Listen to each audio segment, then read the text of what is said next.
Y vamos a suponer entonces que se duplicó la cantidad de signos de valor que hay en la circulación. Y ahora, para representar el valor de la canasta que se redujo a la mitad, como también se redujo a la mitad la capacidad de cada signo de valor para representar valor, siguen haciendo falta 2 signos de valor.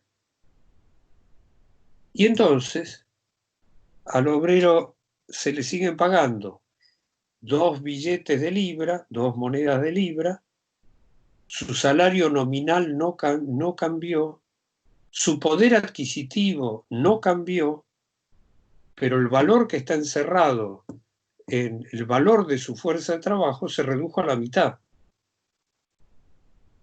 Y expresada esa masa de valor que teníamos, que sigue siendo la misma, en signos de valor, ahora en lugar de expresarse en 3, se expresa en 6. Y se duplicó la tasa de plusvalía, se pasó de ser de medio a ser de 2, sin que el obrero, sin que el capital se enfrente al obrero, porque en el salario se refleja la caída del valor de la fuerza de trabajo del obrero.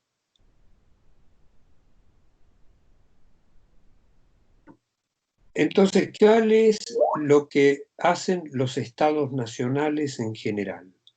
Yo creo que lo mencioné en la clase pasada, lo que había no en el frontispicio del Banco Central, pero sí ni bien uno pasaba las columnatas de entrada del edificio viejo del Banco Central. Había un tremendo cartel que decía: la función del Banco Central es defender el valor de la moneda. Pero la función del Banco Central no es defender el valor de la moneda, es defender el poder adquisitivo de la moneda. Es emitir tantos signos de valor como hacen falta para que el poder adquisitivo de la moneda, por lo tanto el nivel general de precios, no cambie, siga siendo el mismo anterior. Pero cada unidad de moneda representa la mitad de valor de lo que representaba antes, en este ejemplo. ¿Está?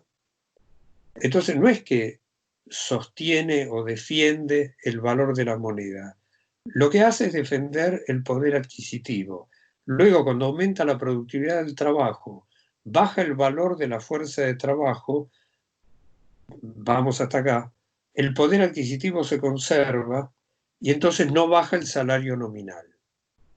Pero ¿qué hacen todos los estados nacionales? Meten un poquito más de signos de valor en la circulación, que lo que aumenta la productividad del trabajo.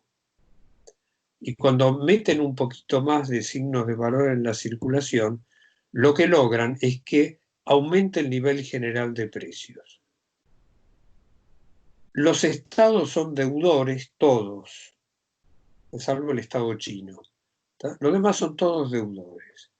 Entonces, frente a los acreedores, con una tasa de interés nominal que está dada, vienen y le pagan con una moneda que representa menos valor que lo que tenía cuando recibieron ese dinero del acreedor.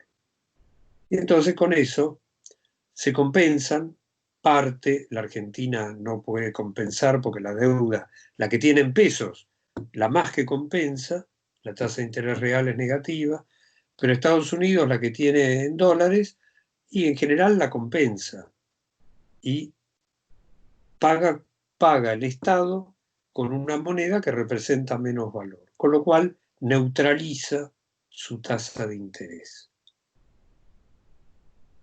¿Estamos hasta acá? ¿Se entendió todo el planteo? ¿Por qué la plusvalía relativa se genera plenamente y sin embargo cayendo fuertemente el valor de la fuerza de trabajo de los obreros, pero sin que se note en la expresión de este valor en el salario?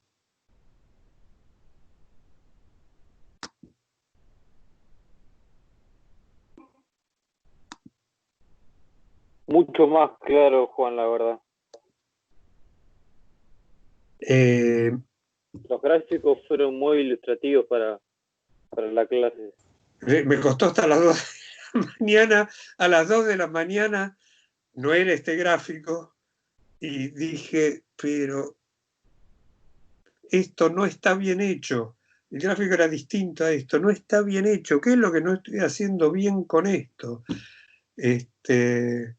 Y se me hizo la luz, creo que fue, no me acuerdo si fue de martes a miércoles o de miércoles a hoy, ya ni me puedo acordar, fue de martes a miércoles. El miércoles se me hizo la luz y dije, no, lo tengo que poner con otra simbología. Por eso el PowerPoint tiene cuadros en blanco en el medio para no confundirme, porque lo hice, lo rehice, tuve que borrar un montón, pero bueno, me alegra que haya quedado razonablemente más claro. Retomo lo que Alejandro planteaba y agrego cosas. Uno, ¿qué es lo que está haciendo? Mira cuándo cambió la productividad del trabajo. La productividad del trabajo agregada es en sí misma, técnicamente, es imposible de medir. Porque yo no puedo comparar qué pasó con la productividad del trabajo que produce trigo con la productividad del trabajo que produce autos. Son insumables, porque son cualitativamente dos cosas distintas.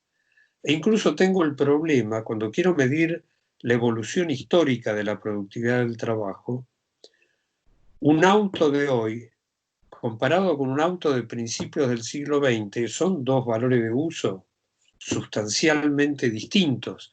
Y sin embargo voy a decir, bueno, en el principio del siglo XX se producía un auto, no digo cualquier disparate, ¿tá? Pero se producía un auto cada 500 horas y en el siglo XXI se produce un auto cada 5 horas, porque tengo que medir de alguna forma. Entonces, lo que se hace para medir, y en el trigo tampoco es igual, porque el trigo de hoy tiene un contenido de proteínas que no tenía el trigo de principio del siglo XX. Parece ser el mismo valor de uso, pero no es el mismo valor de uso. Entonces, ¿a qué se recurre para tratar de medir la productividad? Se lo hace mediar por el precio de las mercancías. Y además se toma el precio para transformarlo en volúmenes físicos, se toma el precio de un año base. Y ese precio del año base se arrastra a lo largo del periodo que uno va a comparar. Esto es lo que corresponde al Producto Bruto a precios constantes de un año base. Pero tiene el producto, ni siquiera tiene el volumen de producción. Tiene una cantidad de pesos que corresponden a precios de un año base. Y con eso, comparando un año con otro, con el volumen total de empleo, pero el problema que tiene es que el volumen total de empleo tiene unos registros complicados. En algunos lados hay datos más o menos fehacientes, en otros lados hay datos en un país que tiene un 30 o 40% de trabajo no registrado, por más que la encuesta permanente de hogares trata de reflejarlo, es claro que el reflejo es muy cuestionable. Y entonces uno va a decir, voy a medir qué pasa con la capacidad de la moneda argentina para representar valor de un año a otro. Tengo que hacer jugar la productividad del trabajo. Tengo que hacer jugar el índice de precios. El índice de precios con todos los problemas que aparecían antes. La productividad del trabajo con todos estos problemas. Y digo, bueno, la medida es una medida, es mejor tenerla que no tenerla, y sí. ¿Cuándo esa medida me es clara? Y me es clara cuando las diferencias son marcadas. Este cómputo yo lo uso para medir el grado de sobrevaluación o subvaluación de la moneda. Entonces, el ejemplo de la convertibilidad es el más claro. En la convertibilidad, según mi cálculo, la moneda estaba sobrevaluada más o menos un 100%. No era un 100%, era el 90%, era el 110%. Estaba brutalmente sobrevaluada. Se cae. Lo tomo durante el gobierno de Alfonsín, al fin del gobierno de Alfonsín, con un montón de problemas, porque estaba la hiperinflación. Entonces el índice de precios era tan discutible que reflejara qué pasaba efectivamente con la capacidad de los signos de valor para representar valor. La moneda da algo así como, en ese cómputo, un 5, un 10% subvaluada. Y ahí yo tengo que decir, bueno, qué sé yo, no estaba sobrevaluada. Pero es válido decir que estaba un 5, que estaba un 10. Estaba moviéndose en torno a la subvaluación.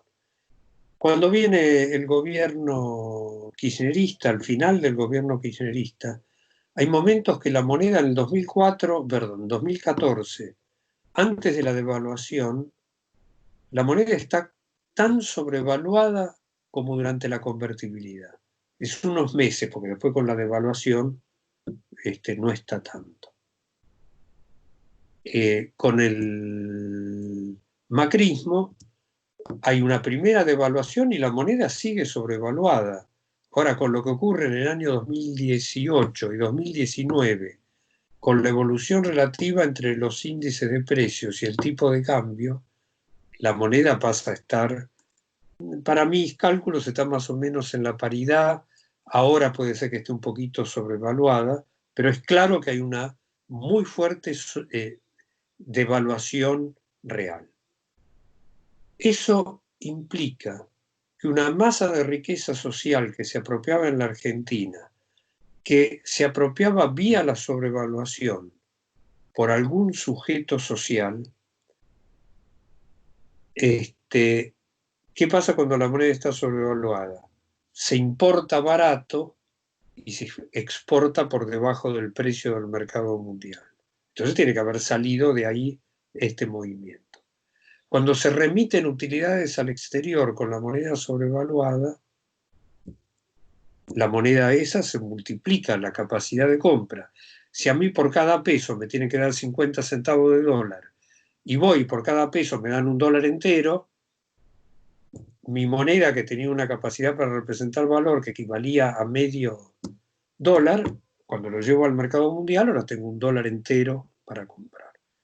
Cuando viene la devaluación y la moneda está subvaluada, el que antes ponía ahora está recibiendo. Y los que estaban recibiendo pueden seguir recibiendo bajo otras formas, pero alguien tiene que poner. ¿Y quién pone? La bruta caída del salario, eso lo pone la clase obrera argentina. Con la bruta caída del salario,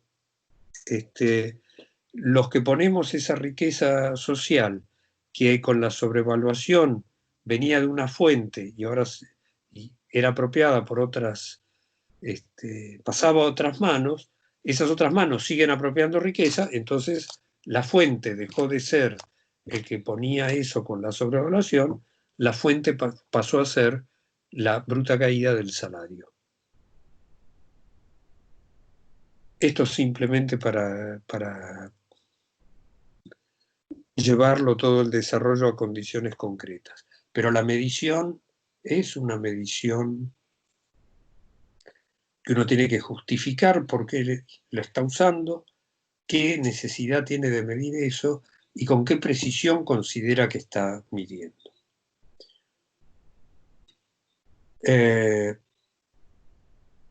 No sé si quieren plantear algo.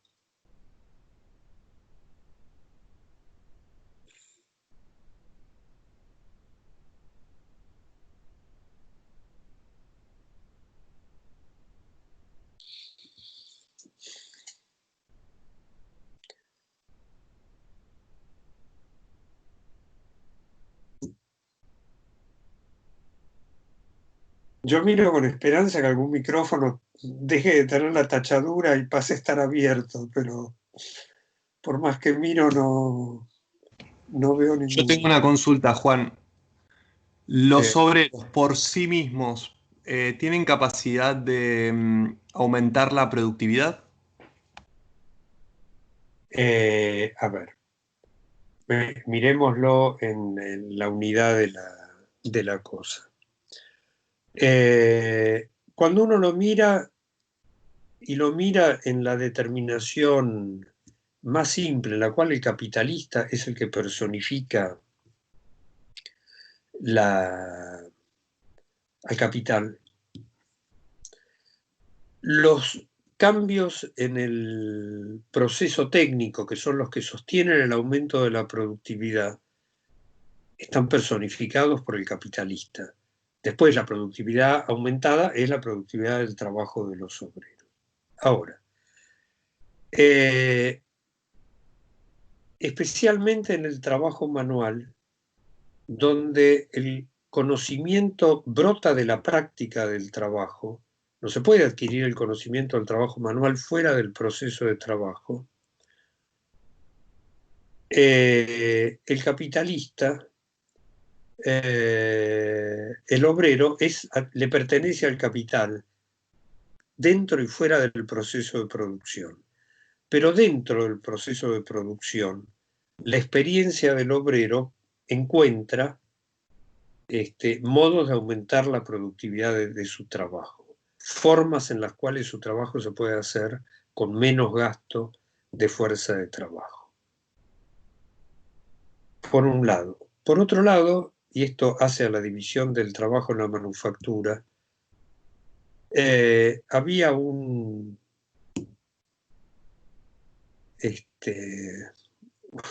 obrero cuya función en la línea de montaje manual era típica, era lo que se llamaba tomar tiempos, el manejo de los tiempos y los métodos, porque ahí depende de lo que hace el obrero. ¿Cuál era una de las formas? No necesariamente aumentar la productividad del trabajo, puede ser una forma de aumentar la intensidad del trabajo. ¿Qué se le decía al obrero que estaba en la línea de montaje manual? Vos que sabés trabajar y que trabajás tan bien, mostranos cómo se hace. ¿Ah? Y como el trabajo es la afirmación de la condición de ser genérico humano, al obrero que le decían eso, se sentía afirmado como ser humano, ¿y qué hacía? Trabajaba lo mejor posible y lo más eficientemente posible. Entonces le tomaban el tiempo. Terminado eso, le decían, bueno, pero vos, ¿por qué estás tardando siempre 3 minutos en hacer esta tarea si lo podés hacer en 2? Ahora el tiempo que tenés que aplicar a esta tarea es de 2. Y si no producís 2, entonces no tenés, supongamos, el premio por productividad. Y entonces el capital siempre se alimentó del saber de los obreros. Pero ¿qué pasa con lo que veíamos con el desarrollo de la maquinaria y la sustitución del trabajo manual por el movimiento de la máquina y, en consecuencia, la necesidad de que todo el desarrollo de la productividad del trabajo estuviera sostenido en la conciencia, estuviera producido por una conciencia científica? ¿Y qué es lo que vimos? El capitalista no puede satisfacer esta necesidad del capital y entonces esa función se incorpora dentro del cuerpo del obrero colectivo. Entonces ahora es el obrero colectivo el que desarrolla la productividad del trabajo, porque son distintos obreros colectivos de distintos capitales individuales o del capital total de la sociedad que tienen a su cargo desarrollar el control sobre las fuerzas naturales, que tienen a su cargo objetivar ese control en la maquinaria, y el aumento de la productividad del trabajo es producto del trabajo de los obreros. Pero lo que uno tiene que distinguir es el que ejecuta el aumento es el obrero que trabaja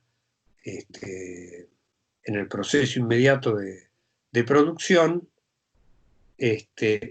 pero los que producen la transformación en las condiciones materiales en su propio proceso de trabajo de producción son los gestores del aumento de la productividad del trabajo. ¿Quién resuelve que se va a incorporar la maquinaria o no se va a incorporar la maquinaria? Lo resuelve una parte del obrero colectivo que tiene a su cargo la gestión técnica de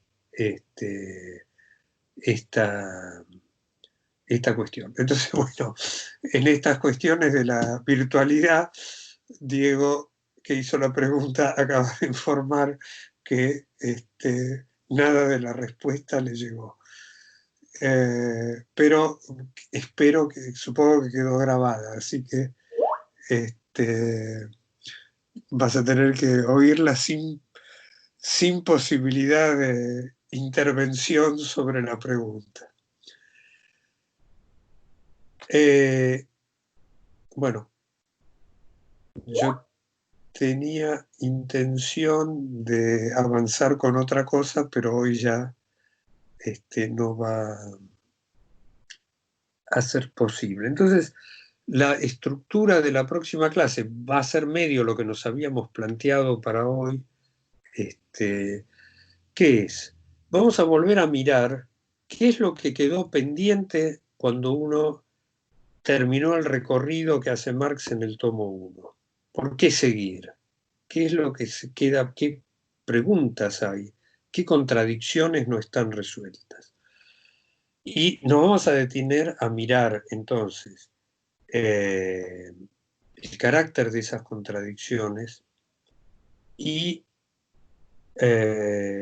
vamos a tratar yo lo voy a tratar de expresar gráficamente.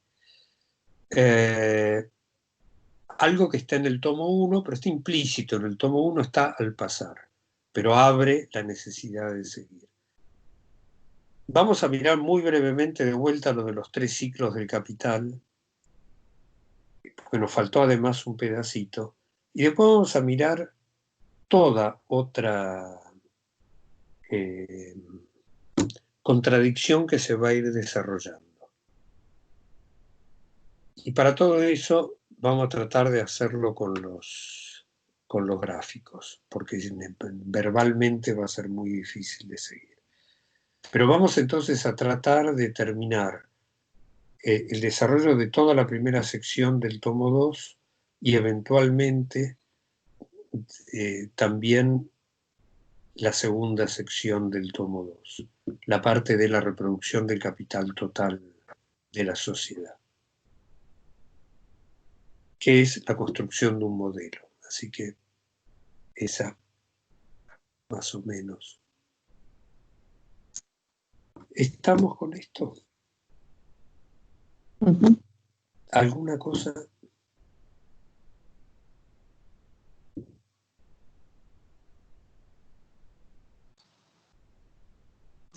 Profe, Sí, decime. soy Alan Llanza, sí.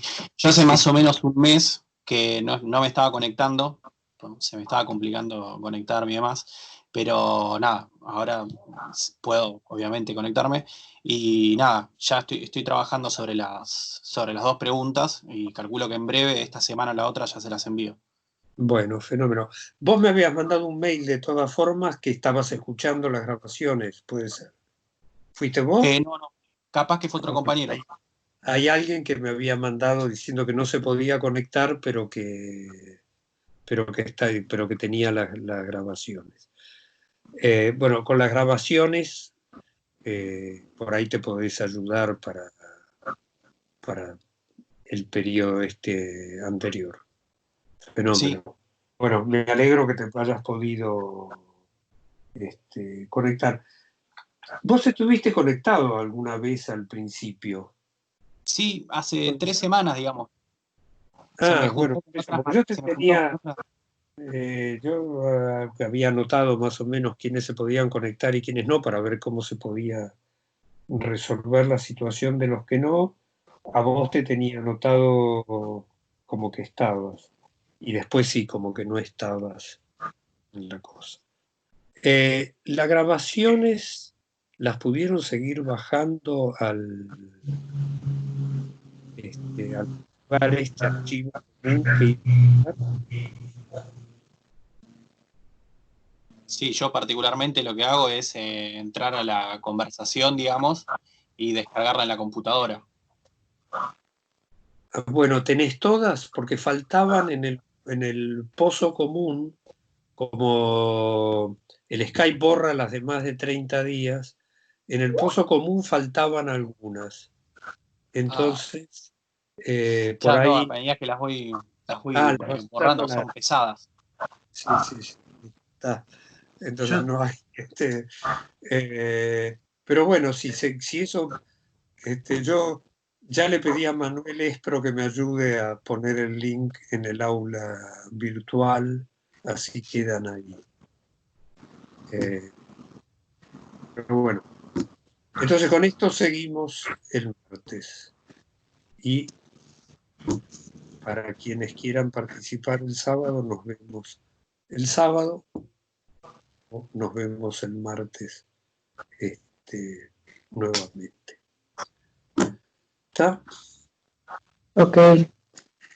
Dale. bueno, Perfecto. saludos. Adiós, hasta luego. Hasta el Chau. martes o hasta el sábado. Buenas noches. Adiós.